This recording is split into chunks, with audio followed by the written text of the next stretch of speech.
India TV 9 news Maharashtra.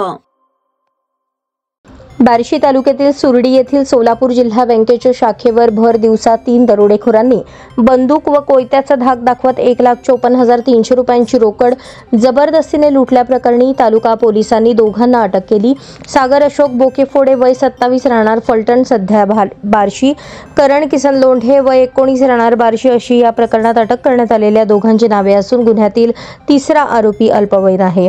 दोघांना शनिवारी बार्शी न्यायालयात उभे केले असता त्यांना 5 दिवसांची पोलीस कोठडी देण्यात आली आहे। सोमनाथ कोरे या बँक कर्मचाऱ्याने याबाबत तालुका पोलीस ठाण्यात जबरी चोरीची फिर्याद दिली आहे। शुक्रवारी दुपारी 4:15च्या सुमारास अनोळखी 20 ते 25 वर्ष वयोगटातील 3 तरुण बँकेत आले। त्यांनी येऊन सोमनाथ कोरे आणि त्यांच्या सोबतच्या कर्मचाऱ्यांना पिस्तूलचा आणि कोयत्याचा धाक दाखवला।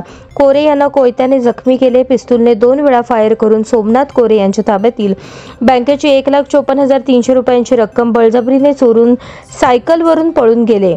तालुका पोलिसांच्या तत्परतेमुळे या तिन्ही दरोडेखोरांना कासारवाडी जवळ पिस्तूल आणि कोयत्या या हत्यारांसह अवघ्या 1 तासाच्या आत जेरबंद करण्यात आले होते। शनिवारी अटक केलेल्या दोघांना बार्शी न्यायालयात उभे केले असता त्यांना 5 दिवसांची पोलीस कोठडी देण्यात आली आहे।